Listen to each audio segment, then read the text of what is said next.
underlying our ongoing commitment to Nigeria and the development of a thriving and inclusive digital economy.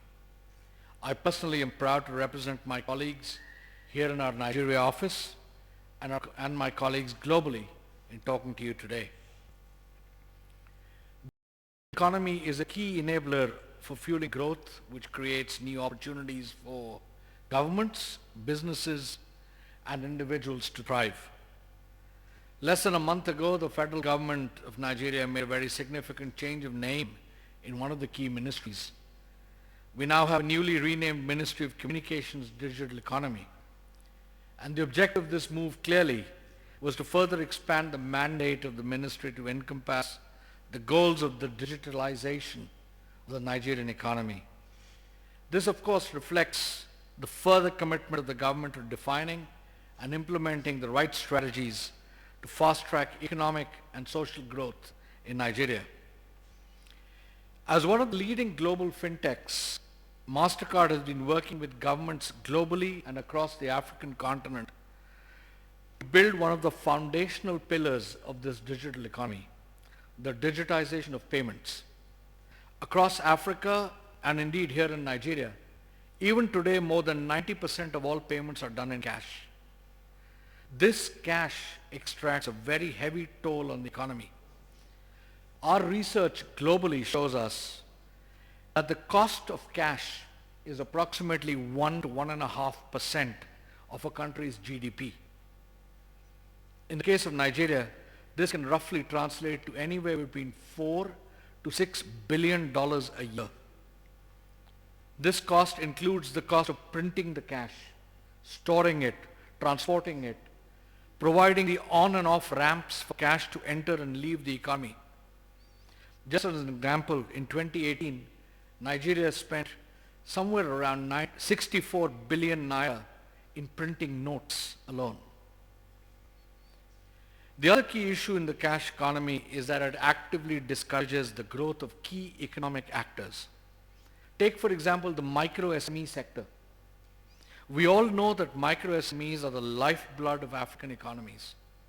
These one-man or usually one-woman enterprises, small shops, traders, farmers, drive a huge part of our GDP and employment in Africa. Yet, these businesses find that their ability to grow is strangled despite the best efforts of the government. Question is why? As I'm sure most of you know very well, most SMEs don't fail because they have bad products or they don't have enough customers. They fail because they run out of cash. And the reason for that is a lack of access to working capital and credit. Why? Unfortunately, they all conduct their businesses in cash, and hence there are no records. Therefore, it becomes very difficult for a financial institution to properly assess their creditworthiness and to lend to them. And this sets up a vicious cycle that strangles growth. And then, of course, there is the issue of shadow economies. Cash is the base of the shadow economy and leads to tremendous revenue leakage for the government in lost taxes and inefficiencies. And it facilitates corruption. This takes away from the government's ability to make much needed investment which would fuel faster economic growth. The digitization of payments leads to visibility and traceability of flows, thereby driving economic growth. A piece of research done by Moody's recently, spanning more than 70 countries globally, shows that every 1% increase in the digitization of cash leads to an increase of approximately $100 billion in the consumption of goods and services. This is a prize that's definitely worth having for all of us. And finally, the cash economy has a deeply insidious social and economic impact of financially excluding large chunks of the population. Individuals are denied access to formal banking services, savings, credit, insurance, investments. This is because there is no record of their financial activity, and hence they are forced to operate in the informal sector. This means they have to pay costs, sometimes heavy ones, to do transactions, borrowing from money lenders, or putting their savings under their pillow where they get stolen. This, we at MasterCard believe, is the biggest long-term impact on the economy. Cash destroys people's abilities to make their dreams come true. We all have the opportunity and must make a commitment to invest in driving inclusive growth, we believe. Our experience shows one thing is consistent across all the countries we work with. Digital economies are most effective when there is a drive to leverage their tremendous technological advantage for inclusive growth. It is a truism that whenever everyone is thriving, the entire country is better for it. With Nigeria's informal sector accounting for 65% of GDP, the digitization of the economy has the greatest potential to accelerate financial inclusion by formalizing the informal economy. Of course, this is a task that can't be done by any one company or institution or even the government by itself. We believe partnerships are the only way to make this real, and all of us need to come together to commit to a common outcome of creating inclusive digital growth in Nigeria.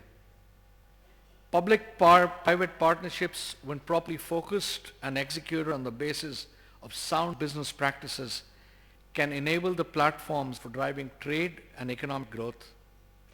Governments, NGOs, and private sector must all come together to be a part of this broader effort to positively impact the socio-economic development of Nigeria. MasterCard has a proud track record of contributing to the implementation of e-government initiatives in over 60 countries around the world. Our partnerships with the governments and other stakeholders, both as a market organizer or a participant, has led to the development and delivery of innovative platforms that empower SMEs, reduce the shadow economy, and increase the tax revenues of governments. We are convinced that all of us working together can have an impact here in Nigeria and support the government's plans for a digital future. In closing then, I once again applaud the efforts of the federal government of Nigeria in putting together this conference to drive conversations to develop a sustainable digital economy that brings value to everyone. We're delighted to have partnered with the government on this summit and look forward to leveraging our decades of experience to support the government of Nigeria and its citizens on this journey. On behalf of all my colleagues at MasterCard, I thank you for this opportunity and thank you all for listening. May God bless the Federal Republic of Nigeria.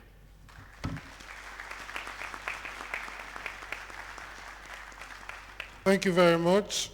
I don't have any cash with me, but I just looked in my pocket now. I have this bank card. Can you see any logo on it? What does it say? MasterCard. What about this one? MasterCard. What about this one? MasterCard. So I won't forget anymore. We'll take a couple of questions. Jack needs to get off very, very soon. If you want to ask a question, please come up and line up. We'll take about 3 questions. Do we have a microphone? Okay.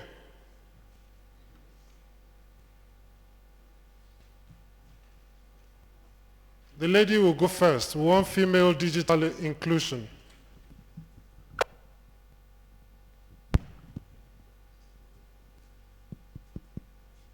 Hello, good morning. My name is Fire Williams, and the hat I'm wearing right now is Director Partnerships of Innovation Support Hubs Network, a network of 75 innovation hubs.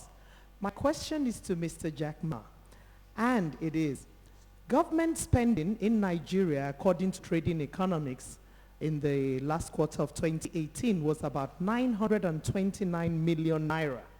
You have prescribed that to lift people out of poverty, we should empower them. That was one of your prescriptions to African governments. So in what ways can we get startups who provide logistics? We have startups into health, we have fintechs. How can we get them into the government supply chain? We would like some ideas and thoughts of how we can do that so that we can empower them. And this will go from your lips to the ears of government as they are represented here. Thank you. Thank you. I should have set some ground rules. The ground rules are that you're allowed 2 sentences. The second sentence must end with a question mark. Otherwise, I'll stop you. We'll take 3 questions. Jack will respond to the first 3. We'll take another 3 and then we'll close. Good evening. Good afternoon, or good morning, everyone. My name is Ife. I'm a policy analyst, and I'm also a technology advocate. My question also is to Jack Ma. Given the fact that Africa as a continent is on the race to get included in the 4th Industrial Revolution, and I know you spoke about the infrastructure that you had to create more or less from scratch to start your business. What do you recommend as a way of leapfrogging and getting ourselves on board for the 4th Industrial Revolution, especially as it relates to AI and the infrastructure we can use to get ourselves to where we need to be, especially given the fact that digital penetration is a bit low in Africa. We're getting there, but we're still making inroads. So that's my question to you, sir. Thank you very much. Thank you. It's an honor to have you in Nigeria. I'm a fan. I consume almost all your content.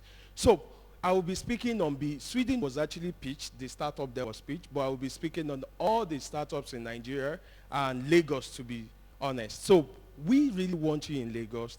Last year alone, more than 170 million US dollar was raised by founders, startup founders in Lagos. And this year we've done more than 300 million US dollars. And this energy is in one city, in one state called Lagos State. This is Abuja, it's our federal capital, but we really need you over in Lagos because there are a lot of entrepreneurs. Last week we hosted Jack Dorsey, the founder of Twitter, and it means a lot to entrepreneurs because we look at people we see as role model and they come in to see us and to be part of it. It actually shows us, it gives us motivation to tell our team that it's possible. This is the dream I'm trying to build. This is what I'm trying to see. My name is Adewale Yusuf. I'm a founder of the company called TechPoint Africa. We are a media that supports startup, entrepreneurs, and innovation in Lagos and the question is, when will you Nairobi. come to Lagos? Thank you so much. Please, we need you in Lagos. It's very important. We will host you. We will host you. Okay. Should we pause for you to take those 3 and then we can take more? It's a very quick question. If you insert, you will go to Abuja and not necessarily Lagos, okay?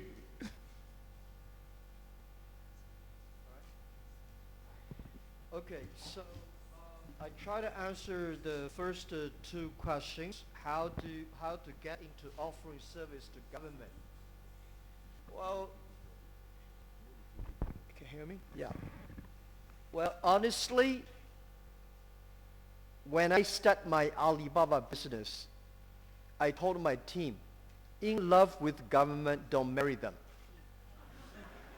What people say, what do you mean by don't marry them? I said, don't do business with government. A good business should focus on its customers. Make money from the market, not make money from the government. I found a lot of companies thinking about making money out of the government. Join the government supply chain. I don't think it's a good idea. I think the government should think how can using private sectors, their service, their products, their technology to implement the government. Don't worry about it. People say, oh, we are government, so we have to be very secure of this and that. I tell you, private sectors can offer much better, cheaper, and secure service than your own government organization. That is for sure. But private companies should not think about how can I do business with government. Don't think about that. Your eyes should focus on customers, not on the mayors. It's very difficult to do business with government. It's easy, but it's not sustainable. So I think the government should do is building up policies that inspire, that encouraging, that make the business doing easier, apply license easier. And my advice to every lot of small government is that please give tax freeze for those less than 3 year startups. You cannot make money out of these young startups. Those companies only last for a year or two. They don't have tax, they don't have income. To survive and make jobs, create jobs is the best tax for the government. If you want to take tax out of the less than 3 year startup, it's just like taking meat out of a mosquito's leg. You are painful and he's dead. So I don't like this idea. And the second is how to leapfrog into the fourth industrial revolution. I think Africa should not follow the way of America, should not follow the way of Europe, should not even follow the way of China. Africa should encourage internet bandwidth. Africa should leapfrog the computer period. I hate computers because I don't know how to do with computers, but I love mobile phones. Today's mobile phone is much more powerful than computer. And by the way, America has a lot of great experience, which is true, but they have so many great infrastructure of IT and technology and engineers. Europe, they worry too much. They worry privacy, security. There's only one continent I travel around the world, never worry, Africa. Because they have nothing to worry about. Right? The European American, they worry about losing the past. You don't have the past. We want to have the future. So this is very important. Let's try to put more trust into the young people. Right? The government should do is to lay the great foundation for 3G, 4G, or 5Gs, making sure the Gs are cheaper, making sure the first few years tax are lower, and making sure the young people who become startups, build up startups, entrepreneurs, make them the heroes, because they are the heroes. It's not easy to to do a business. It's not easy to hire people. It's not easy to keep people. It's not easy to pay people. So let's do it. And I think Africa, we're giving our government enough opportunities to pump up the economy. Let's give some young people and entrepreneurs opportunities. I think they will not disappoint us. Thank you. Thank you. We'll take another 3 questions, but I would also use my privilege to add just one more, because one of the key issues with inclusion is the inclusion of people with disabilities, and I'd really like a representative of people living with disabilities to be able to ask a question around how inclusion can also cover people living with disabilities. Remember the ground rules: 1 sentence, 1 question.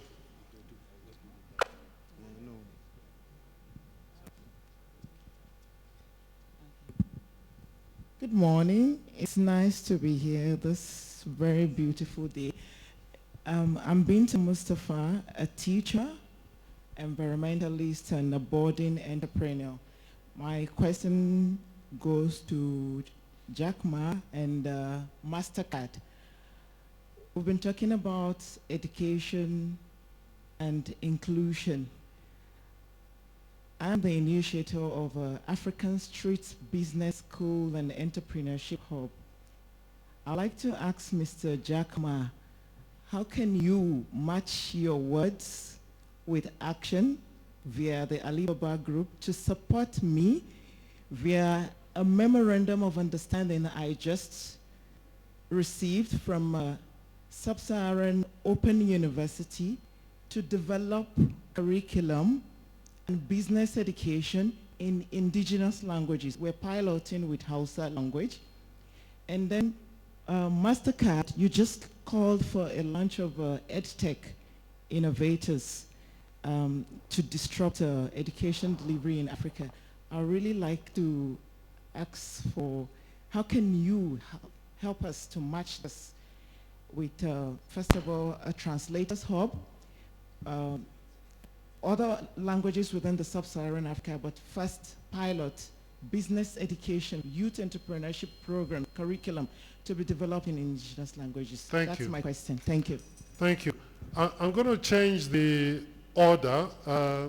Jack has said he really wants the question from the representative of people living with disabilities, so we'll take that question first.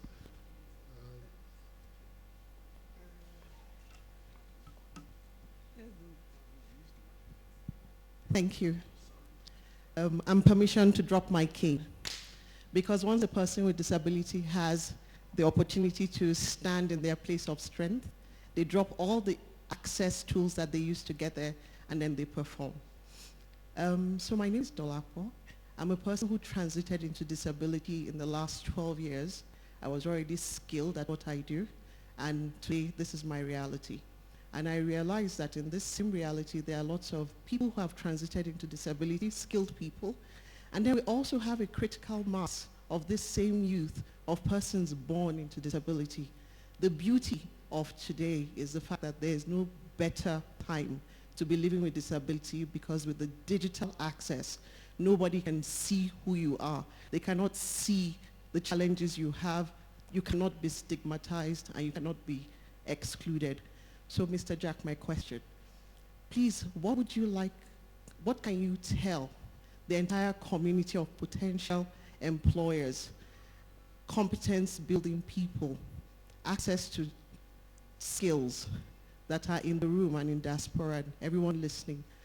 What advice would you give them to give persons with disability, either skilled ones that transited or the ones that are born with it, so that people will realize that there is hope? And as long as you give access, like I was giving now, there will always be opportunity to have earning, living with dignity, and keeping our choices open, sir. Thank you. Jack, do you want to respond to those two? Okay, thank you so much. Thank you so much for the question, and I respect your strong heart and willing. Let me tell you, my view is there is no disability people, there is only disability mind. A lot of people have a mind disabled, but people like you working, believing, and fighting for your life, which nothing wrong with that. And I would be happy to tell you, share with you, in Alibaba site platform, we have hundreds of thousands of people that are using computer to serve the people, to be the customer services guy, to be salespeople, and I can share with you something on the internet. They are much better, smarter, and hardworking and quick learner. I think internet give us people, huge opportunities, because on the internet, nobody cares you're female or male, nobody cares you're a dog, you're a human, as long as you give good services. As long as you serve people well, with the heart, with passion, and with results. So I think people like, disabled should focus on learning the skills through the internet. And Alibaba will be able to help. We have a lot of case studies. We have a lot of people supporting that. About the education things, it's not Alibaba, it's Jack Ma Foundation will discuss with you, because I'm keen on education. I think the thing we teach our kids today, mostly for industrial period, for past 200 years, we teach people to remember more, remember faster, to calculate faster. Machine will do better. So in the past 20 years, we are making people like machine. Now we are making machine like a people. So we have to teach our kids do the things the machine cannot do. What are the curriculum and what are the methodology? We should teach our people, our kids, more like a human rather than a machine learner. Because machine will be smarter, but machine will never be wiser than people. How can we make people really, people like machine do the things should machine be able good at. Human beings should do the things human being good at. So this is really critical for education.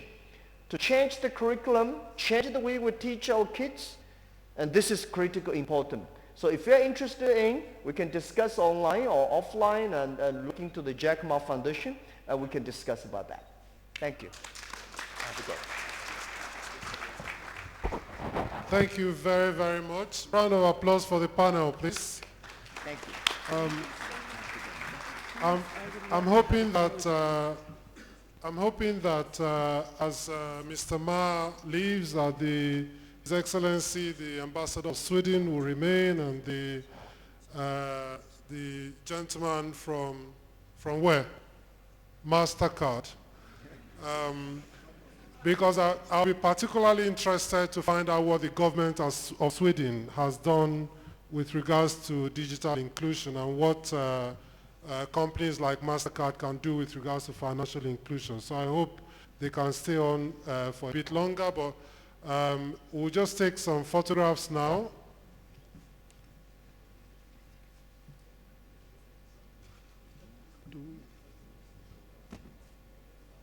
Could the honorable ministers please join them for the photographs?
Thank you. The next session would be a presentation by Facebook, Mr. Kojo Boake. Is he here? Okay.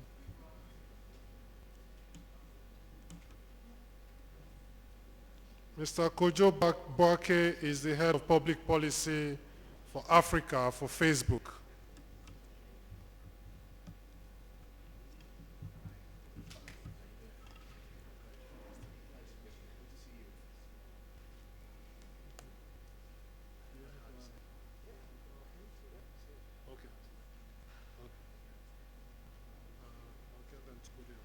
Okay, and they're going to give me a clicker.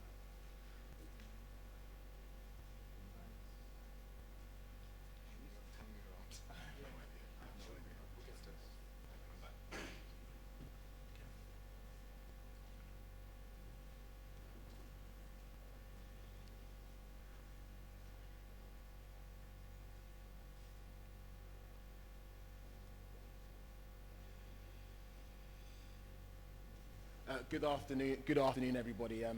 Given the ministers who remain, honourable, and the ministers who were here, and given the fact that they are going to catalyse, hopefully come together, to catalyse Nigeria's movement towards a digital Nigeria, a transformed Nigeria, I will also exercise the right to say all protocols observed and move forward quickly. Is my presentation up? This big image of me doesn't work, so is the presentation around? So I'll introduce myself. My name is Kojo Boachi. I'm the head of public policy in Africa with Facebook. And hopefully I'll take a few minutes, not too long, because I know I stand between you and lunch right now, to explain how Facebook thinks about the digital economy and why Facebook is so enthusiastic about the potential for Nigeria to develop or increase its digital economy. So what I'll talk to you is, I'll talk to you about the connectivity challenge, how Facebook is investing to eradicate that challenge across this continent, but most notably in Nigeria. I'll answer the question about what we're doing with regard to affordability, relevance, and readiness. I'll speak a little bit about what we do if we resolve some of the challenges that I'll summarize. And then I'll talk about the what now and what Facebook is doing, investing with various young entrepreneurs and businesses at the moment. So what about the connectivity challenge? First of all, I should remind you of Facebook's mission if you don't know it already. It's to give people power to build community and bring the world closer together. And we know how difficult that is when half the world remains offline, some 3.8 billion people. And in Nigeria, as you've heard this morning, with 70% of people not using the internet, the ability to bring people together, to get them to use the internet as we do, to reach out to loved ones, to create income, to educate ourselves, and to improve health outcomes, business outcomes, is just impossible. We're mindful that there are 4 key challenges, and I would have hoped by now that those in the room, and I do feel I'm preached to the choir a little bit, I would have hoped by now those in the room are aware of these. There are, of course, accessibility challenges, infrastructure challenges that mean people can't connect to the internet, affordability challenges, and for many people in Nigeria and across this continent, the internet is still too expensive. Issues with relevance, people not understanding how the internet might benefit their lives and what it might do for them. And also this idea of readiness and how prepared are we as countries on this continent for this digital economy to come about. Despite these challenges, Facebook is extremely confident about what we might be able to do on this continent and indeed in Nigeria. And part of that comes from our learnings from what happened in India recently, where one company has taken advantage of a policy and regulatory environment that encouraged them to invest and invest big. And if you look at this map, I'd like you to focus on India. And for colleagues who were probably in the same lower set as me with geography, India is here.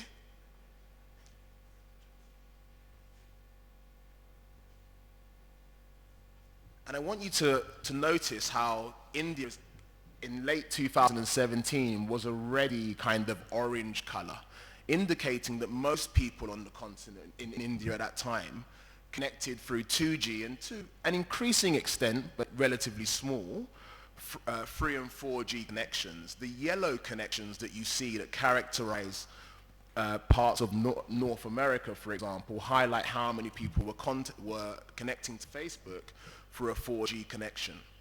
So why are we enthusiastic based on what we learned in India? Well, we're enthusiastic because we know that within 1 year, India went from that orangey yellow color to yellow for the most part. And that's because one company, again, because of the policy and regulatory environment that Mr. Ma touched upon that's so important, invested big and invested large in 4G connectivity, giving India the platform for its digital revolution. So how is Facebook across this continent investing and trying to make the same moves that we've seen in India and elsewhere? How are we trying to more than close the digital divide, eradicate it? Part of that is driven by our roadmap over the next 10 years. And I'd like to quickly touch on that. We were Facebook and Instagram, as many people will know. We became Facebook, Instagram, WhatsApp for the most part, but also Workplace and Messenger became popular. And we're moving towards, in our 10-year roadmap, a company that provides a range of services and offerings, including virtual reality, augmented reality, and AI technologies as well. And all of that's dependent on, for the most part, infrastructure and us investing in every part of ICT infrastructure that will enable access. So, as many of you may be aware, we invest millions in submarine cables and are thinking carefully about what we might be able to do in Africa. And for those of us who live in Accra, Lagos, Dar es Salaam, Kampala, I think while we laud the former leaders that took our country into independence, we do wish, if we had one wish, that they may have thought a little bit more about the level of traffic on the road in those particular cities. And I think at Facebook, we're thinking about not the traffic that Africa is generating now, but what kind of undersea cable capacity might we need as a continent in 10 years, 15 years, and 20 years from now, and we think about our investments in that way. So the submarine cable part is an important part of what we do. There's also fiber, the fiber that provides backhaul, important backhaul that carries traffic through countries and indeed across this continent. And across this continent, we're making investments in places like Uganda, South Africa, and here in Nigeria as well. And they say a picture paints 1,000 words, but we have a video of our investment, 970 kilometers in Ogun and Odun State, and it will give you some idea, hopefully better than I can, of the impact that investment is bringing.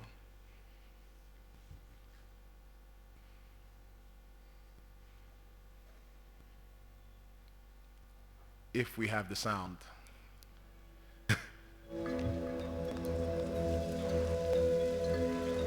you give a Nigerian $1, he can turn it to $10 faster than anybody else in the world. I work 5 days a week at the restaurant, then Saturday, Sunday, making my hat.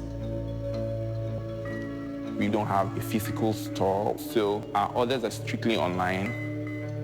You can't separate my business from it. One of the foundations for CC Hub is, leveraging technology. You can't do that without internet. You can't reach people. Broadband penetration rates in Nigeria are still in the low 20%. Nigeria is a big opportunity. It's the biggest country in Africa, about 180 million people. We're actively engaging with partners to expand fiber, to bring broadband connectivity to more users. The mission is about connecting West Africa, building that digital backbone, deploying the infrastructure that's going to enable getting our people access.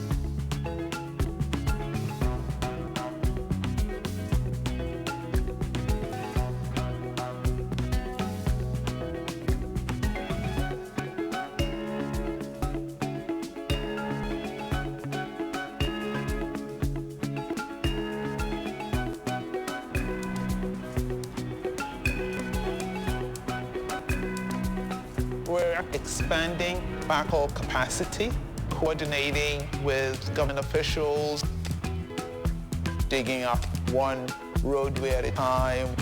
These projects come with a certain degree of complexity. It's tough. But there, come rain, come shine, and some terrains are difficult. So it's a collaborative effort to actualize this dream.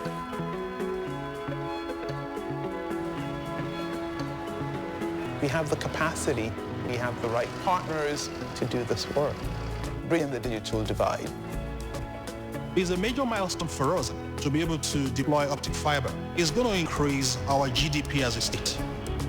It improves lives and economic outcomes.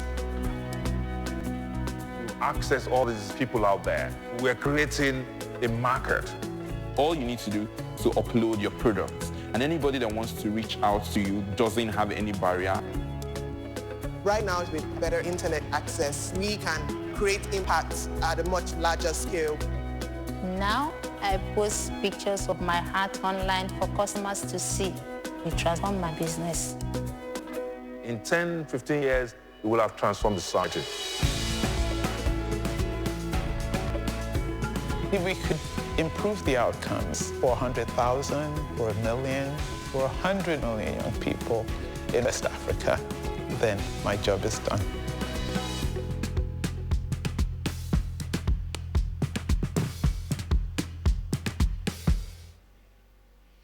I think that That's just a small snippet of how Facebook, with partners like Main One, is investing in infrastructure across this continent. Amongst the many good people you'll see in that video is my colleague Ibrahim Abbar. Ibrahim, will you just put your hand up for me? Ibrahim, not only is he available for more media work if you're interested, but he's also looking at more investments across Nigeria and across this continent. So if there are partners here, please do connect with Ibrahim while you're here. But we're mindful that it's not just that fiber backhaul, that fiber optic infrastructure that we must be investing in. And as Facebook, we're also investing in meeting the needs of the last mile, most notably those in rural communities, in places like Nigeria, Zambia, and across this continent as well. And again, we can give you more information on that.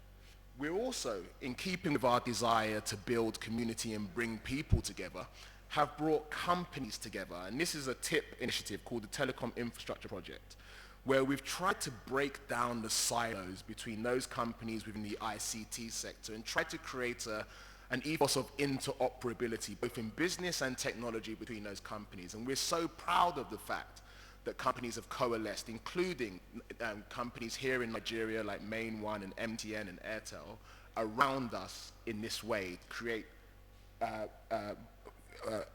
better infrastructure, cheaper infrastructure, and infrastructure we can deploy more quickly. And I can talk and wax lyrical about the investments we've made in caching and points of presence across the continent and here in Nigeria that enable you to have your WhatsApp calls, Facebook experiences, and internet experiences in a much, much better way. But what about the question of affordability, relevance, and readiness if we have this infrastructure in place? Well, I'm so proud of the partnerships that we've developed here with MTN, with Airtel, and with 9 Mobile that enable millions of Nigerians to access data services and indeed a free service, a free version of Facebook for free.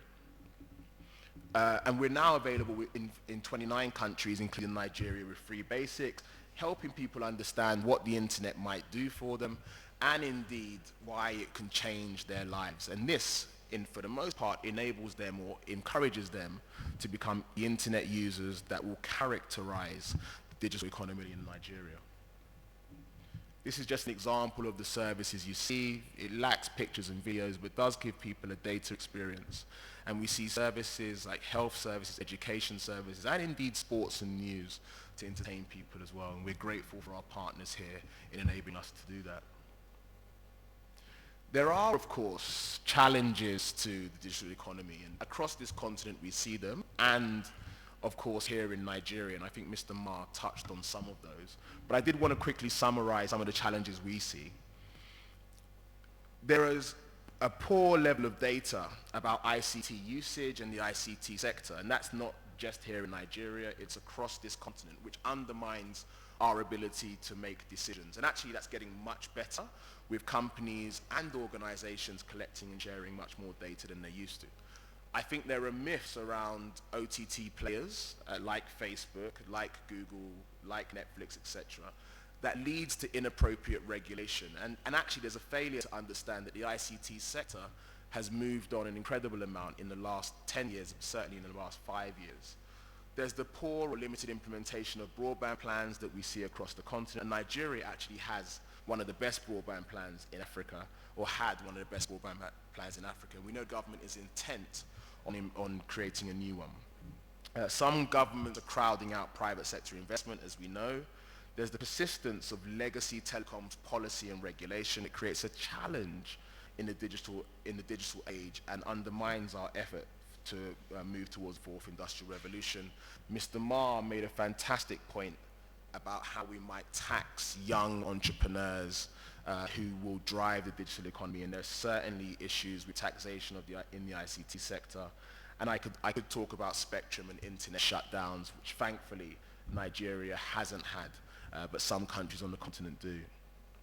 So if we resolve these challenges, and again, Facebook remained really confident about how we might resolve these challenges to move Africa forward, but very much how we might resolve the challenges in order to move Nigeria forward. We're confident that more immersive experiences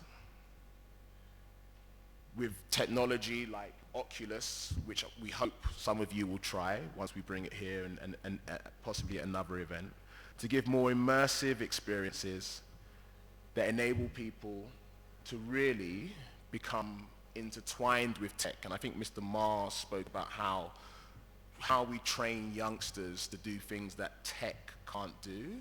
But I think there's also a movement towards ensuring that tech and human beings come together to create the synergies that we know they can. And at Facebook, we're working hard to ensure that it's not just people in Europe or the Far East or North America that have these experiences, but people here have the infrastructure that will enable these experiences, but also the equipment, handsets that enable them too. And there'll be some of you, if you're like either of my parents, who will ask, why are you focusing just on games, Kojo? There are serious issues to think about. And I should say that with VR and AR, we are thinking about social development and how we might create improved experiences, bringing businesses and people together through VR and AR, which would mean that as much as we like coming together, we may not have to come together to have critical meetings. There are ways in which businesses like Walmart in the US might use AR and VR to train its employees in a particular way to ensure the best possible customer service and the best possible experience, and of course efficiencies within business. And then of course there are ways in which we could use these Medical technologies trainees will for be able help to in see education. and touch a living, beating heart right in front of them. So they will be able to have a whole new take on how to learn about the heart. We're starting with congenital heart disease, which are structural defects of the heart that people are born with. They'll be able to actually go inside the heart to see the difference between a normal heart and a structurally abnormal heart with congenital heart disease. Our virtual heart goes so far beyond what textbooks, plastic models, and even cadavers have taught medical trainees for decades. It gives them a vivid, three-dimensional sense of how the heart works and what happens when it's not working normally. This is an initiative we have with Stanford to train medical doctors on cardiovascular issues, enabling them to not only look into the heart and train with the best possible consultants, but also to touch and feel the heart as well. And imagine how many doctors, teachers, and other professionals that can create socioeconomic development here in Nigeria and across this continent might benefit from technology like this. So the question of that's amazing and that looks like the future if we get these infrastructure right, cost and affordability right, relevance right, that gets people using the net. Thank you. I'm told I have 15 minutes. I'm joking. But what about now? And Facebook is investing in small businesses here in Nigeria, and we are mindful of how our platform is being used. Just some stats for you on the impact that Facebook had on enabling young entrepreneurs to reach new markets and to employ people, etc. And we can share these with you. We are working with key audiences here in Nigeria, micro and small business owners, students, recent graduates, unemployed youth, and of course NGOs. In skills development programs like Boost Your Business, which has seen us train more than 50,000 small to medium enterprises across this continent, enabling them to use our platforms to boost business outcomes.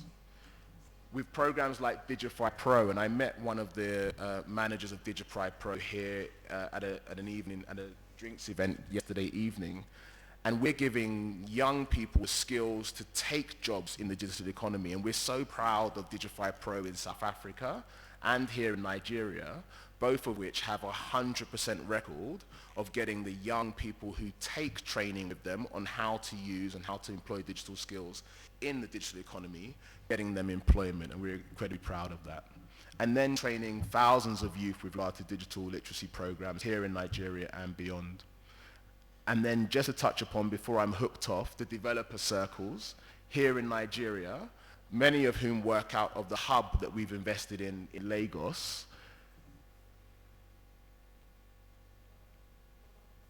Alongside the incubator that we have in that hub. And I think there was a young gentleman that spoke about the investment that young technology startups have generated in Lagos alone. And I'm proud to say of that, as part of our Facebook Starter Accelerator program, which provides equity-free funding to companies, supporting them both virtually and hands-on, $400 million of that money that was spoken about has been generated by work in the hub. I should say that this is just hopefully a snapshot of the way that Facebook is investing in Nigeria and across this continent, and the confidence we have as a company, not just characterized by Mark's visit here and meeting with His Excellency in 2016, but also behind the blood, sweat, tears, and dollars we are putting into moving Nigeria towards its digital economy. Thank you so much for your time, everybody.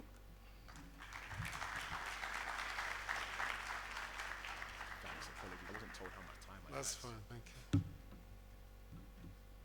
Thank you so much to Facebook, and we'll show appreciation again to our sponsors, MasterCard,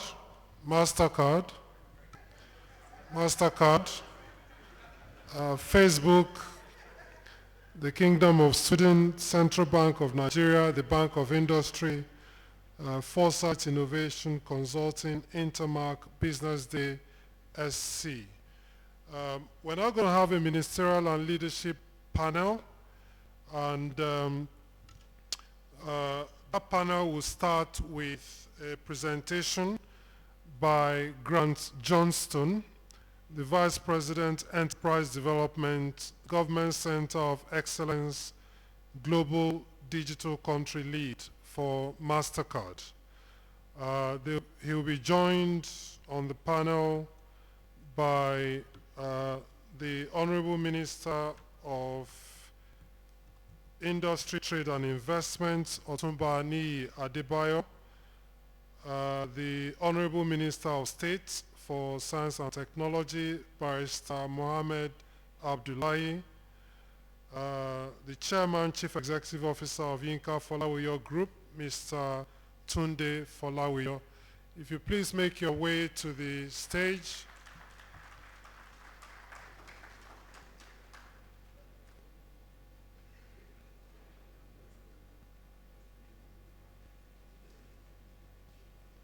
Is Mr. Grant Johnston here?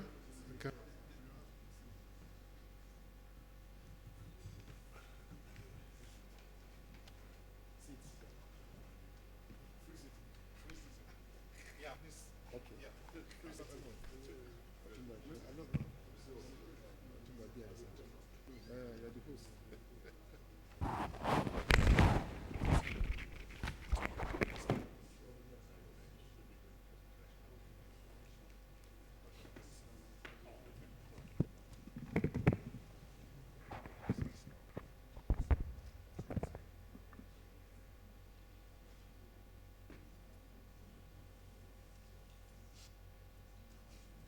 Fantastic.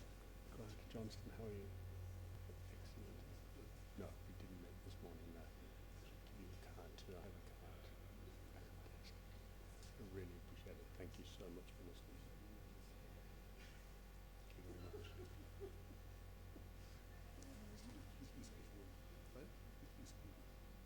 Yeah, it's cool. Yeah, You're it's okay cool. with that, right? Yeah, no, it's good. Yeah, yeah, it's all good. I think we're all good.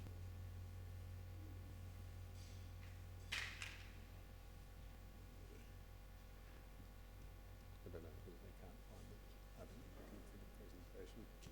I can do it without the slides, but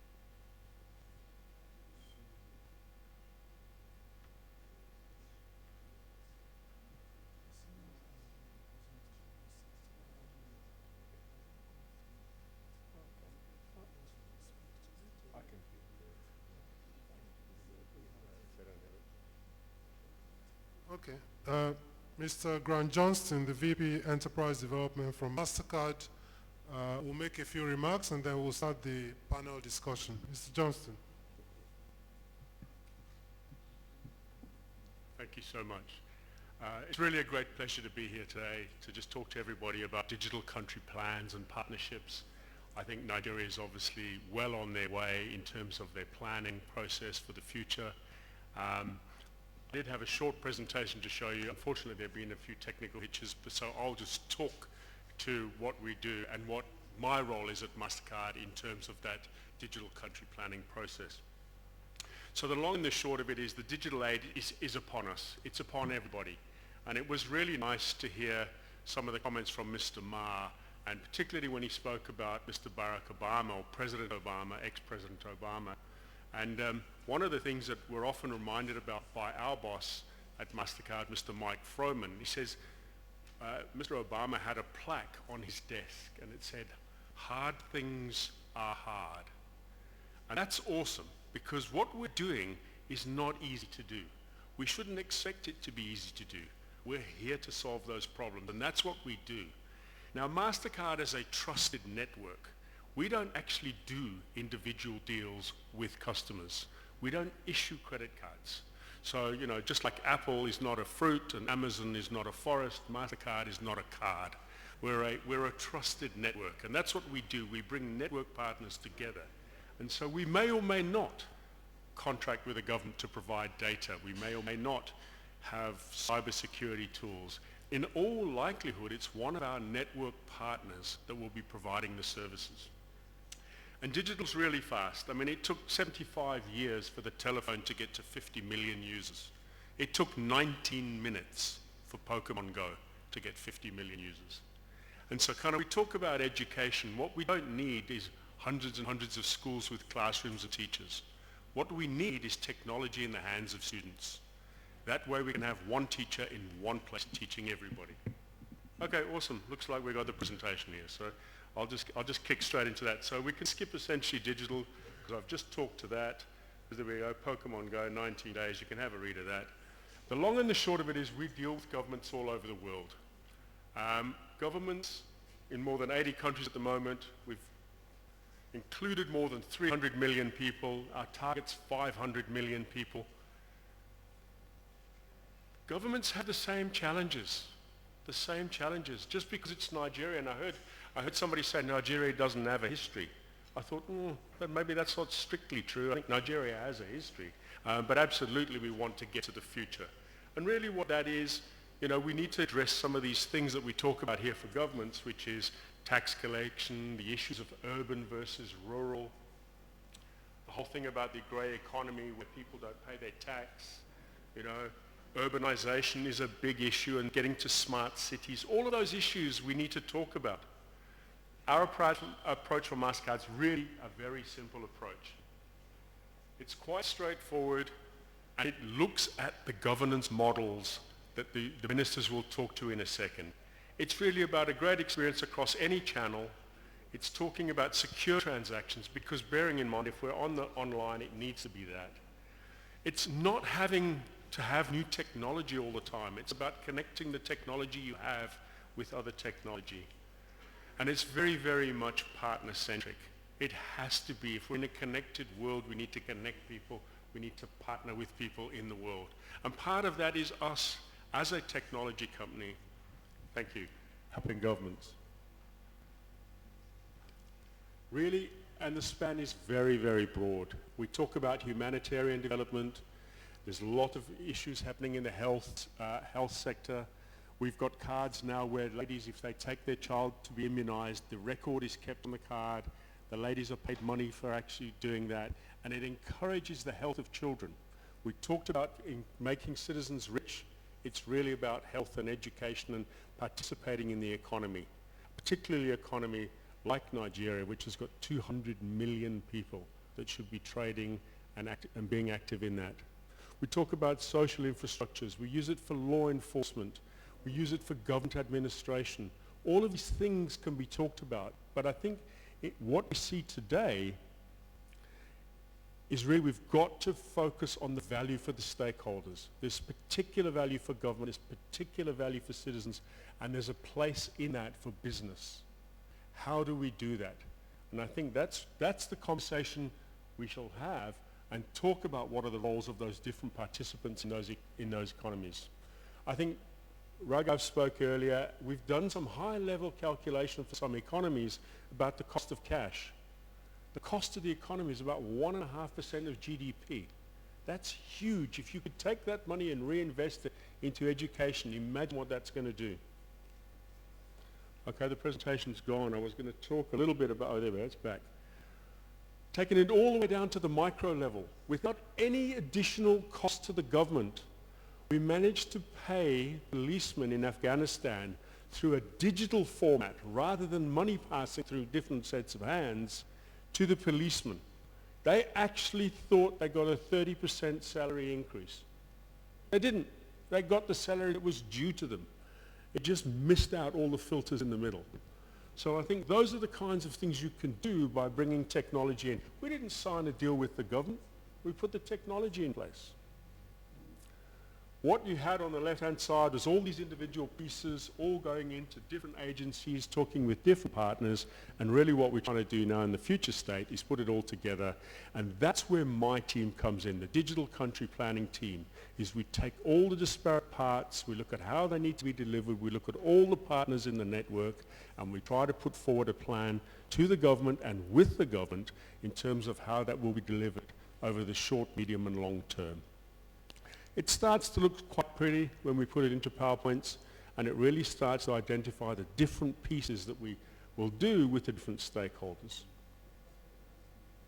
Two very, very recent partnerships that we've announced just in September, a couple of months ago now. We had the Prime Minister of the Czech Republic. We've done a very significant piece of work with the Czech Republic. We're doing a whole lot of work on digital small, medium enterprises. That might sound familiar from this morning. We're working with startups and fintechs, transit and mobility. Obviously, they've got big urban cities that they've got to move people around, tourism, social inclusion, e-government payments, cybersecurity, etc. So you'll recognize a lot of those subjects that we spoke about this morning. The other market that we're doing a lot of work in is in France. We're doing a lot of work on artificial intelligence, which was mentioned, and then some similar themes here. Now, how did we get there? We get there through a very formalized process, and this is what my team leads, and that's known as the Digital Country Partnership Plan. We look at the different pillars of what citizens require in the country. We look at the priorities of government in terms of delivery to those citizens, and then we look across all the different components that are required to make those things happen. And as I say, that's a strategic public policy. We help with, regulatory sandboxes. We can help with ecosystem development and design. We can consult on that if people want us to. And as I say, this is not necessarily all with us contracting to government.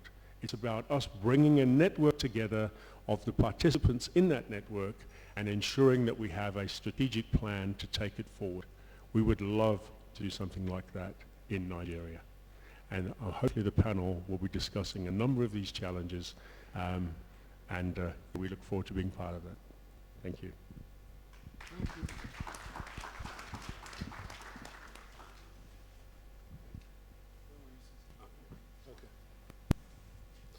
Thank you.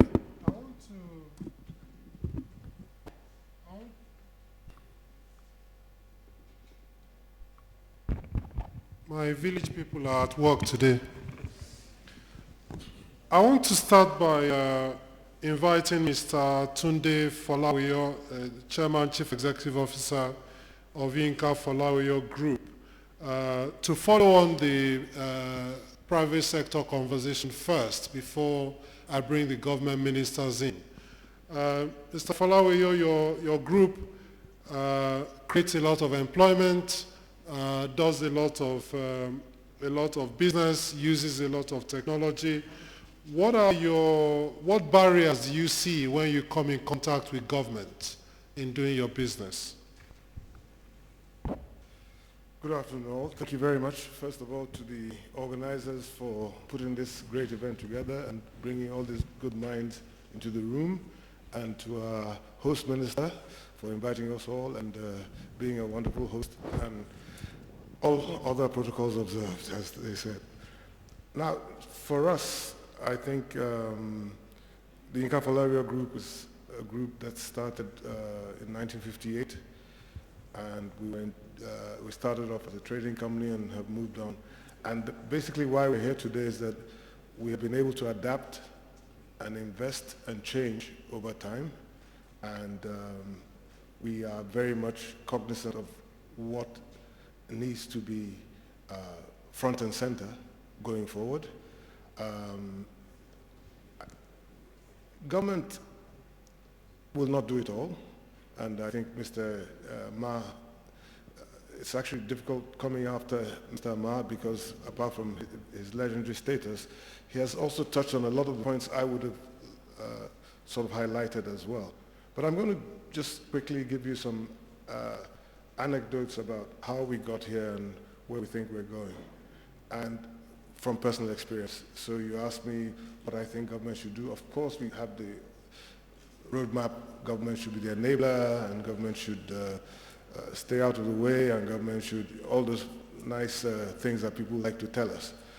But I also want to, from a personal experience point, say that a lot of the people sitting in this room today may not, they've got great ideas, and I love the energy, I love the can-do attitude of the young entrepreneurs and the startups and so on.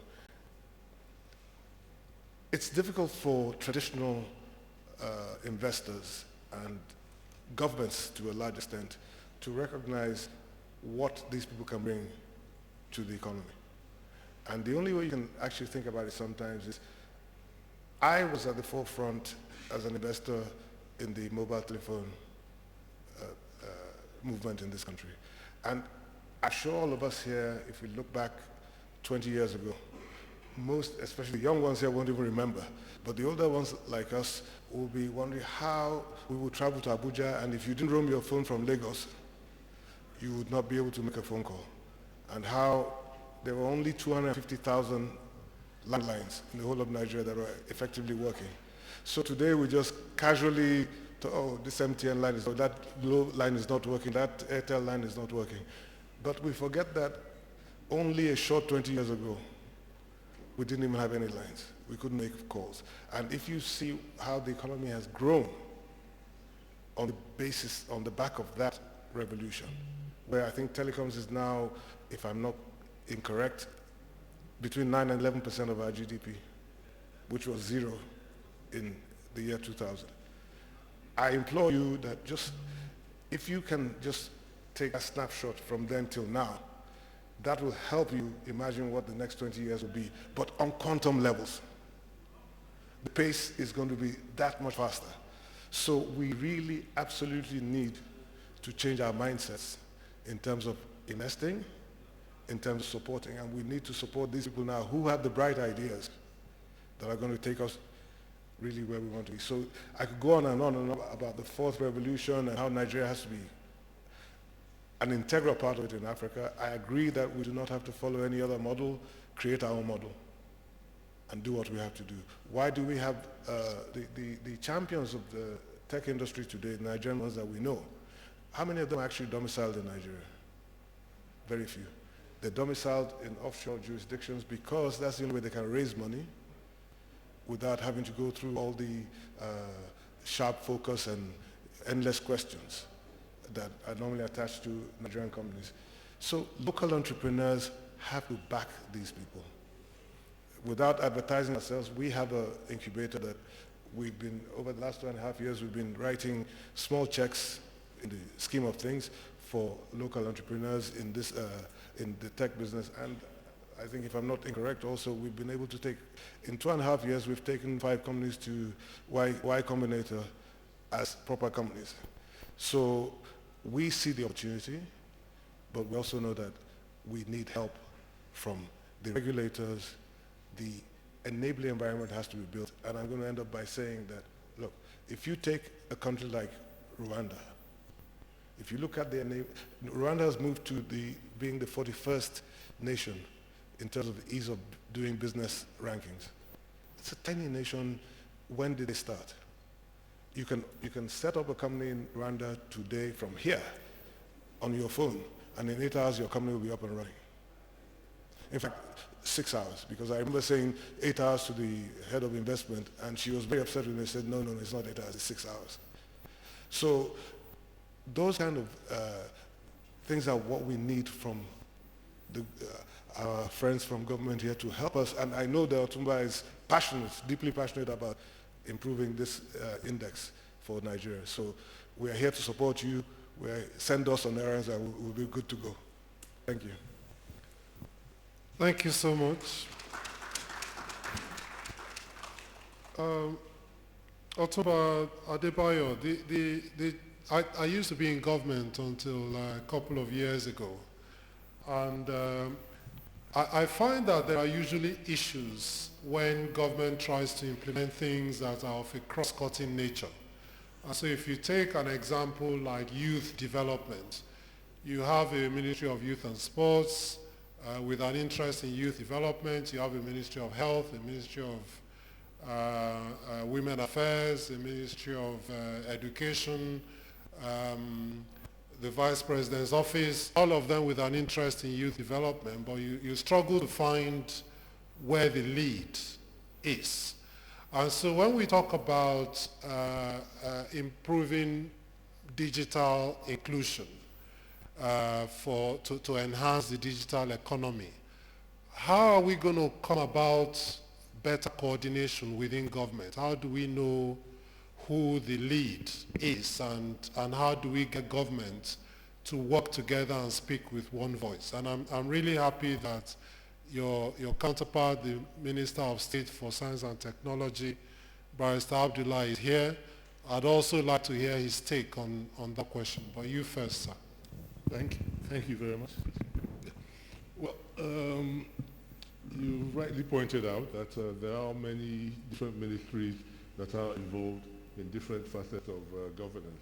However, for us, the Ministry of Industry, Trade and Investment, we see our role, and it's a mandate that has been given to us by Mr. President, to try to see how we can get as many people in employment as possible.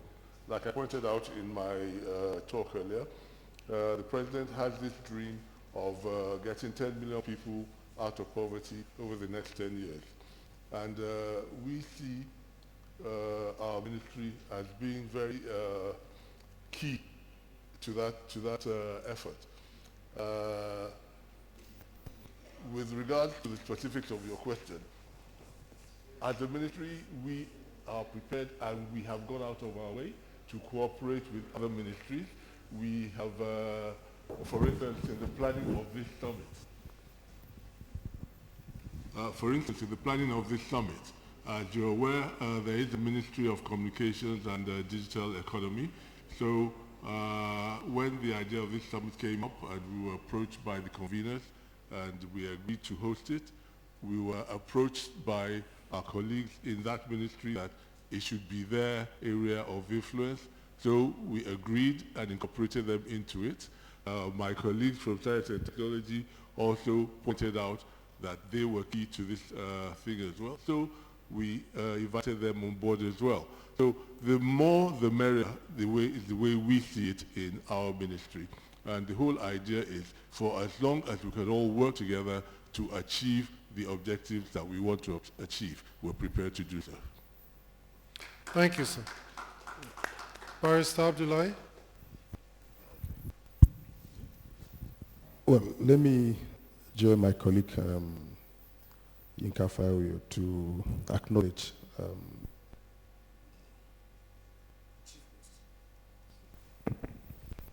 apparently it's not working. Okay, so the chief hosts, the Ministry of Trade and Investment, and our ministry as well, and then other distinguished panelists here. Before I respond to your question, let me try to bring a small distinction, in terms of what technology really means. The focus on technology really in Nigeria, especially from very young and talented Nigerians, is basically towards ICT. But I think ICT should just be a means that we can leverage on, to access other technologies so that we can advance the cause of the Nigerian dream. For instance, okay. For instance, what we do in the science and tech ministry is look at the entire gamut of technology, not just ICT. We have nanotechnology, for instance. We have space technology, biotechnology. We have core engineering, and all sorts of technologies that are available to be leveraged on, to key in to Mr. President's dream of providing jobs for most Nigerians in the next 10 years. And in fact, to lift Nigerians out of poverty. So coming to your question, I think, yes, there is a challenge when it comes to, harmonizing a regulatory framework for, technology generally in Nigeria. I can't speak for the Ministry of Communications and because apparently they are not here. But what I can say is that we needed a very strong legal framework that could energize this talent to achieve result. I know, for instance, that in Lagos, we have so many ICT incubation hubs that are creating value, creating jobs, and creating very serious impact in terms of internet access. And the challenge, like I said, we have is in terms of regulatory agencies being at one, in terms of focus, in terms of regulations, and then two, ensuring that there is a wider and greater access to internet services, ensuring that we tackle issues of cybersecurity generally, and then ensuring that startups, for instance, have access to funds to support their activities. I'm happy from the crowd. I cited the Executive Director of Operations, I think, Zenith Bank here. So he should be able to speak on how they can, Zenith Bank, for instance, and other banks, can support these startups. Then perhaps federal government can, begin to do what I call a kind of digital identity, so that they can be supported from the perspective of government with the banks to ensure these startups are given the opportunity to grow from small to micro to whatever level, so that we can encourage them. So in a nutshell, what I'm trying to say is that there must be harmony in terms of regulations from various institutions of government. There must be a policy deliberate that will encourage banks to support these startups. There must also be a direct intervention from Communication Ministry or internet providers to ensure that internet access is easy and cheaper. As it were now, it's so expensive. You buy data, within the next few minutes it's gone. So there must be a regulation to ensure that data access is cheap and affordable to young Nigerians. Maybe I could contribute much later. Thank you. Okay. Thank you so much. Mr. Johnston, you hear somewhat conflicting arguments. Some people will say government should be out of the way and government should have no business in business. And then when the financial crisis happens, it is still government that bails out business. You've done a lot of work with governments around the world.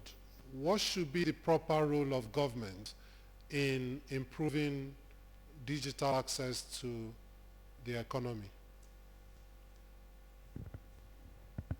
Yeah, I mean, that's a very, very good question. And the answer is slightly different in every country around the world. I mean, governments are there typically by the mandate of the citizens. And the citizens in the world, when they provide that mandate to government, really what they're looking for in terms of citizenship is really kind of, it's a whole host of things, It's economic empowerment, it's jobs, it's access to markets, it's access to technologies. Consumers now are very digital savvy. I mean, everyone has a smartphone and they buy online, they buy domestically, they buy overseas. They want to deal with their government in the same way. So to get back to your original question, what's the role of government? I think the role of government is there as facilitator. They are the people that set up the ecosystems. They are the people that write the policies. They are the people that have the say in terms of where infrastructure is built. So I don't necessarily buy the argument that government is in the way. I don't see that typically when I go around the world. So I think by and large, governments are altruistic. They are trying to do the right thing for their country and for their citizens. And I think really where we come at this from is we have to understand what the citizens want, what the government's mandate is, and what the business sector can deliver in terms of all of those ecosystems. So I think really when we talk to governments is we try to get an idea of what it is they're trying to deliver, by when, and with whom, how we set up those ecosystems. So really my primary focus when I talk to government is that they are the facilitator. They tell us which people are accountable, which people are engaged, and which people need to be informed. We can then go away and have those conversations and come back and work in partnership with the governments. Thank you. I'll go to Barrister Abdullahi again, because you raised some very important issues, one of which is the cost of access to the internet. And it's a shame that the Ministry of Communication Technology and Digital Inclusion is not here, digital economy is not here, because that's something I would have wanted to task them on. Many Nigerians feel that the agencies of government could do a lot more to protect their rights. A number of people load data, they lose that data, they still get a lot of nuisance calls, a lot of nuisance texts. Facilities are given for people to report those things. People report them, but nothing seems to change. And so there's quite a bit of frustration about government's ability to properly regulate and make access to the internet cheaper, easier, and faster. I don't know what the Ministry of Science and Technology is working on in terms of research, because I know you have about 17 agencies of government doing research into various aspects of technology. Is any of that focused on how we can make access to the internet cheaper or faster? Well, the bottom line is the Ministry of Communications and Digital Economy basically has oversight over most of these issues you raised.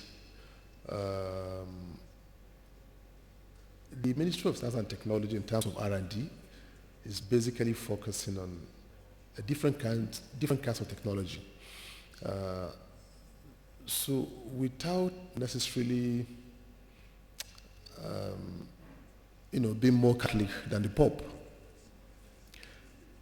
I will say that we're encouraging the Ministry of Communications to ensure that it stamps its authority, in terms of regulations to do with cost of internet services in the country.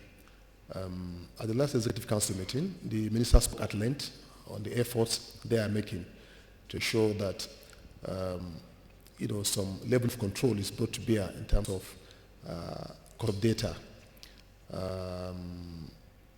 Sometimes you don't blame the internet providers because of the high cost of deploying their services as well. Multiple taxations, an environment that is so sometimes the worker-employer relationship is a bit clumsy.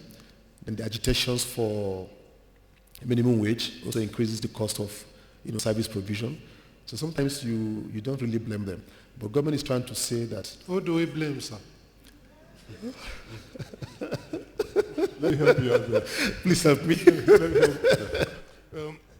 I've engaged extensively with my colleague from the Ministry of Communications, and we looked at the high cost of deploying, right? And one of the areas that increases the cost of deployment of fiber is the right-of-way that is charged by various states.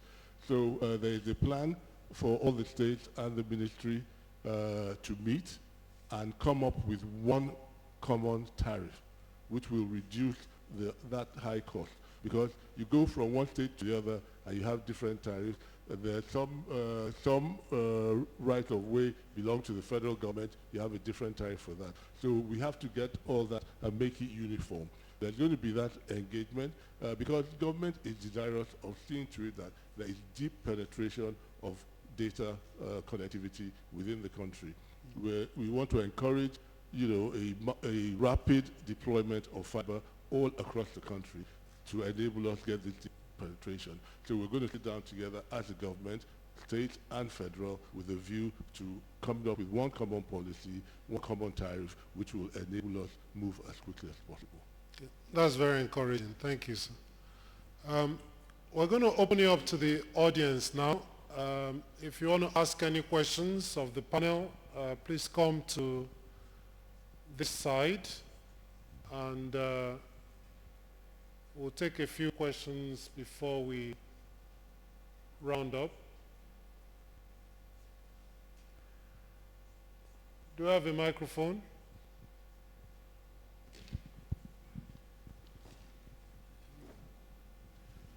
We're leveraging on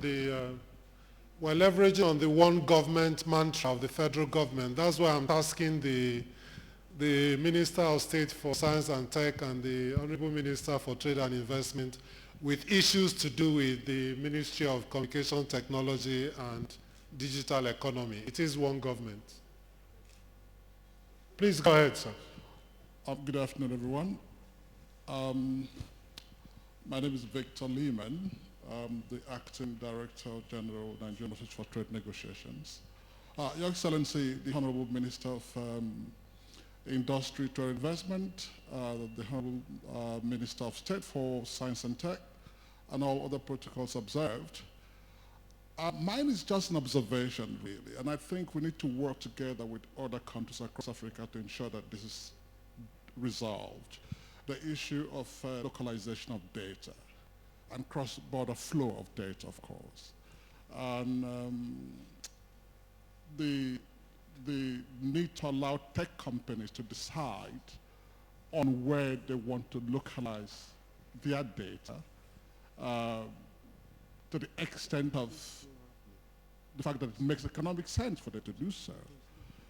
And so one of the things that we're working on from my office is to see that, and which I'm going to discuss with the Honorable Minister, with his permission, is to include e-commerce protocol at the African Continental Free Trade Area negotiation, which is coming up in January from next year.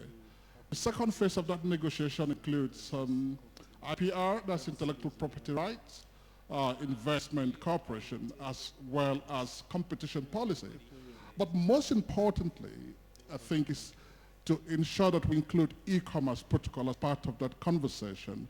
I have had discussion with South African negotiators, I've had discussion with other state parties, and they're of the view that this is something that we can do, because if we have a seamless regulatory framework, legal policy framework that allows e-commerce to strive within the continent, I think we can, of course, create more jobs in the next couple of years to come. So I would like to see us work together as not just Nigeria, but also across Africa with other AU partners.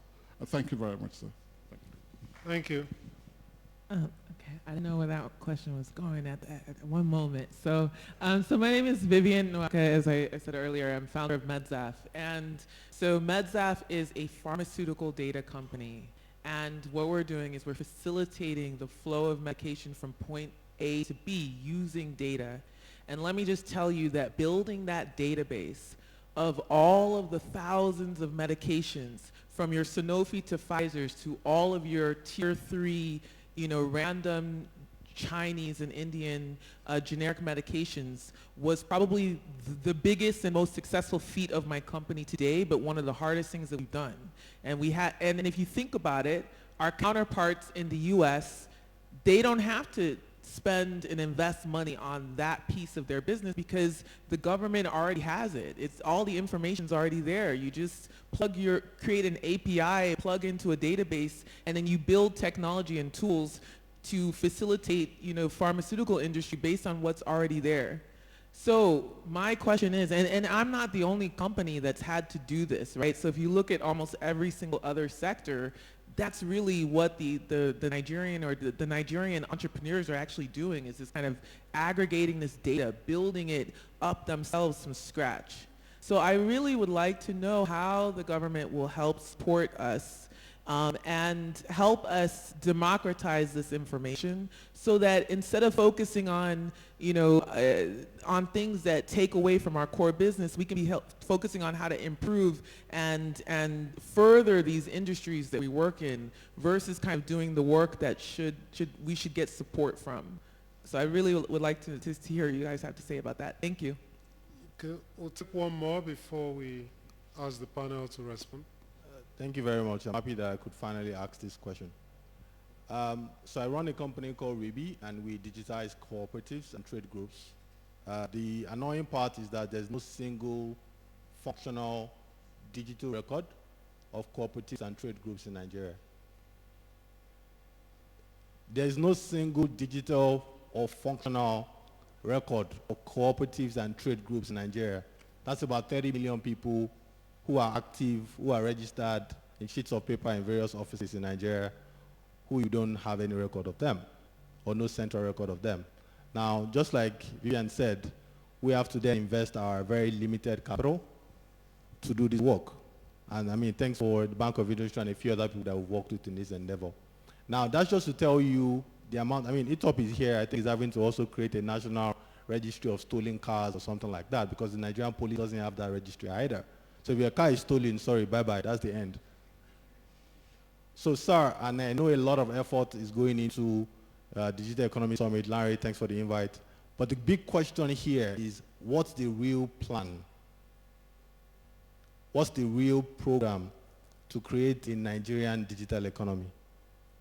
Is there going to be a Nigerian Digital Economy Summit group? I know some of those conversations are going on. What's the real, just to emphasize this point, $38 billion in one day. Alibaba did that a few days ago. 4,400 e-commerce villages. I happen to be an e-founder fellow, so I know. But they didn't get there without a plan, a real functional plan. And it wasn't driven by government. It was driven by the private sector with support from the government. So that's my real question, sir. I know there's a Ministry of Communication and Digital Economy now, but we're not talking about plan on paper. So if you don't mind, sir, I would really like to know, and this is not for only one single company, but all of the various companies, things around tax holiday. I have more tax, withholding tax at FIRS right now, tens of millions of naira that I will never get to spend if my company survives or not. Money that I'm supposed to be using to pay salaries. So thank you very much. Thank you. Can I just yes, sir. I found what you said very interesting. However, you yourself also alluded to what Jack Ma said. Where there's a problem, there's opportunity, right? So there are areas where government is not able to provide, where if you get hold of those areas and provide those things, that is your opportunity. I'm not saying government is not desirous of providing. Government is desirous of providing. Government would like to put in infrastructure all over the country, but government cannot afford to do everything in one go.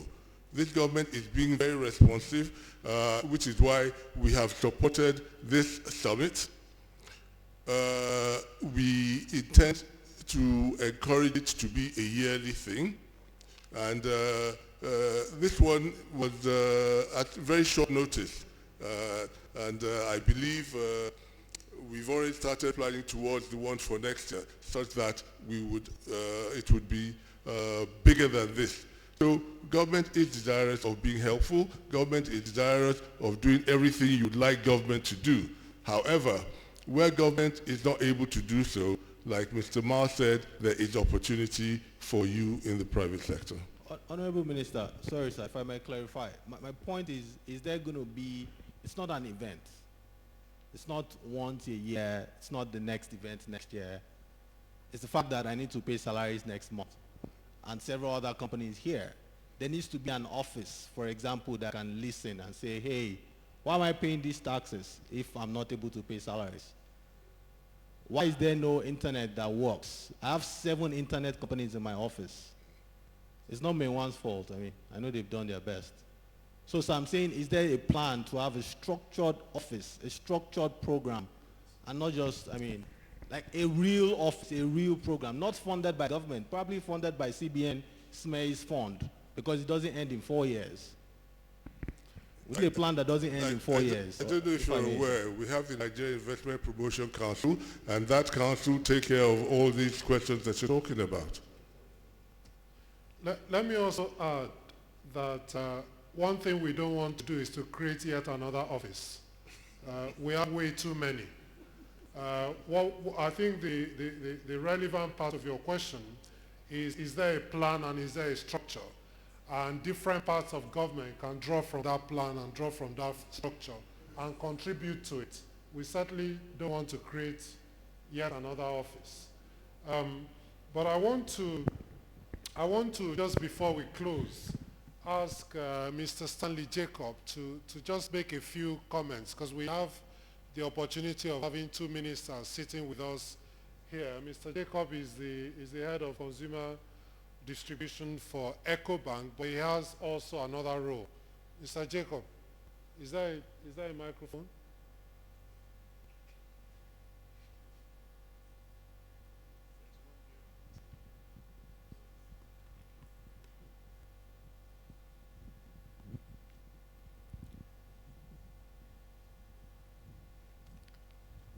Please just tell us your other role, and people will realize how important it is, and what you want to say to government. Now you have an opportunity of 2 ministers in front of you.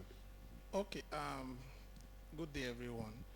My name is Stanley Jacob, and I chair the Committee of E-Banking Industry Heads.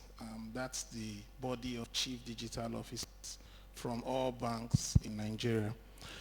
Basically, the subject of digital economy, it's so we don't make it another buzzword, right? It's very primary to our development, and it speaks mostly to our economic inclusion. I know that when we drafted the PSV 2020, that's the Payment System Vision 2020, which we should be evaluating next year as a milestone year, we spoke so much about financial inclusion. And midway, we also got to realize that it's more of economic inclusion. Now we are talking about the digital economy. As practitioners in the payment and financial services industry, we think the whole subject of digital economy should speak mostly to how digital can actually help us drive empowerment and economic inclusion.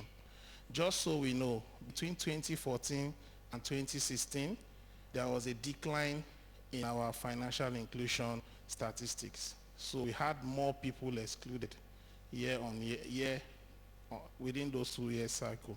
Within 2016 and 2018, we had slight improvement, but we are still looking somehow flat. So we still have about 40% of our adult population excluded. We think the charge to the minister from this event and what we should really execute will go back to the last statement from the guy who asked the last question, We need a plan, an actionable plan. I agree with Joe, not an office, but we need a plan. So if the National Investment Promotion Council is going to be charged with this, if the Ministry of Communication is going to be charged with this, we need a plan, just like the Financial System Strategy 2020, the FSS 2020, which really helped banks to deliver exponential growth in the last 10 years. We need something like that now to address the digital economy. Thank you. Thank you. I'm going to give my panelists just 1 minute to give their final thoughts. I'll start with Mr. Grant Johnston of MasterCard. Yeah, look, I mean, I think everybody, me included, are very privileged to be here.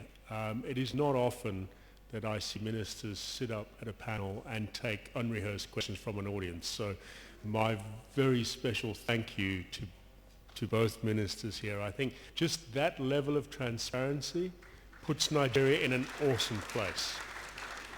I think, you know, yes, economic empowerment is really what this is about. I think you can see by the very fact that we're all in this room that there is some intent by the Nigerian government. That sets you on a really good path. And yes, absolutely, I think let's look to that plan as to what we want to do in the next year, the next 5 years, and the next 10 years. And hopefully, you know, that gets us to that 100 million people out of poverty for Nigeria. Thank you. Mr. Tunde Folawiyo. I would just like to say it from a long-time private sector practitioner in Nigeria that the young gentleman who just spoke, I think you would be, I feel your frustration, I feel your sort of, frustration at the lack of forum to put your problems to.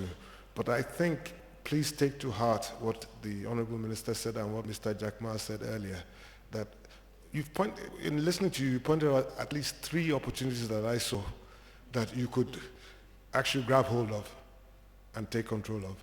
So if you take those opportunities, the least of your problems will be whether you have withholding tax in tens of millions. Your withholding tax will be in hundreds of millions. So let's think positive. We know that we're not where we want to be. We're not there yet. But there are loads of opportunities, and a lot of energy that I see in this room and beyond this room will definitely ensure that we get where we want to be. And we shouldn't be waiting for government to do everything. If we had waited for government, there'd be no telephone lines in Nigeria, and 34,000 kilometers of fiber would not have been built by one company to enable that infrastructure to develop. So, or what Main One is doing, et cetera, et cetera. Just grab hold of the opportunity, and you'll have nice to have problems. Thank you. Honorable Minister Abdullahi.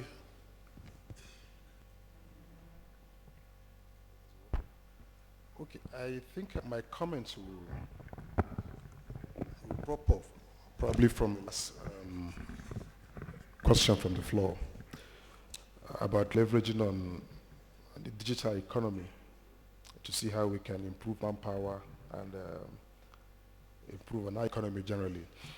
You see, I keep saying, for emphasis, that the focus really should also be on other forms of technology. Let me give a very simple example of what we're doing from the Science and Tech Ministry in the Agency for Biotechnology, which will require some venture capital initiatives, to promote that aspect of technology. In the 70s and the 80s in Nigeria, I know most of you are young, so you may not understand this, the highest employer of labor after the government in those days used to be the textile industry. Now, over time, there was a shift in other kinds of cash crops rather than cotton, because the cotton seed that were being used were being attacked by pests, by birds, and they become so difficult to cultivate. So what we are doing in the biotechnology agency is to develop a seedling that can survive in any temperate weather, that can, ward away these attacks from birds and pests, and as well provide more yield than the usual cotton seed. So what we intend to do is to, provide an alternative for farmers in terms of what they do to produce more cotton, so that our textile industry can be back, so that we can also employ people. This technology is there, but like we keep saying, government is a bad businessman, so they cannot begin to do it themselves.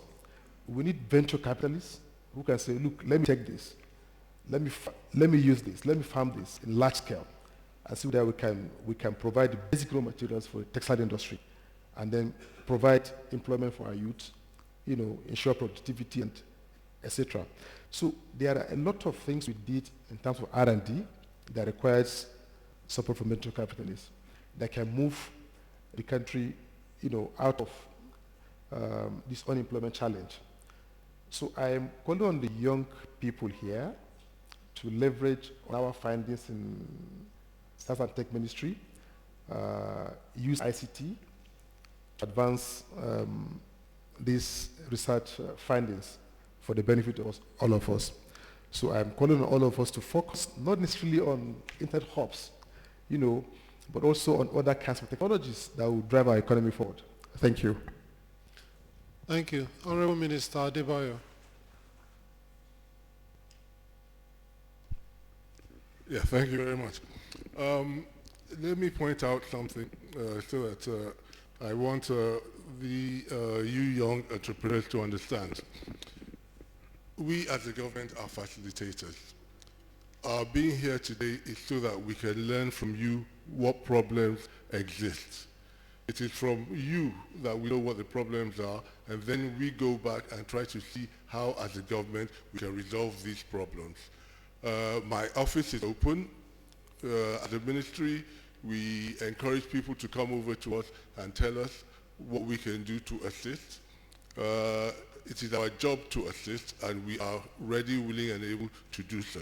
So please feel free, come over to us at any time. We have an open door policy. We listen to you and try to see how we can resolve these problems that you have. We're happy to be part of this, and we will take away from here what we have heard from you and see how we can use it to better the lives of everybody. Thank you. Thank you. Thank you so much. Just a couple of announcements to make. You'll be relieved to know that we're going to launch now. And launch is also an opportunity to network.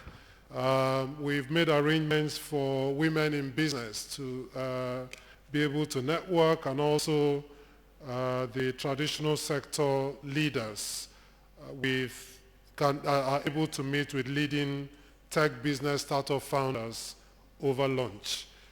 We also have this evening cocktail at 7 p.m. tonight at the fountain side of Transcorp Hilton.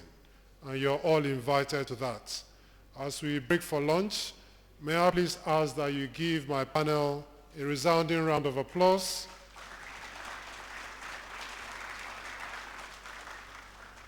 And I say thank you very much, and thanks for attending today's event. The event continues tomorrow. Please enjoy your lunch. Thank you and goodbye.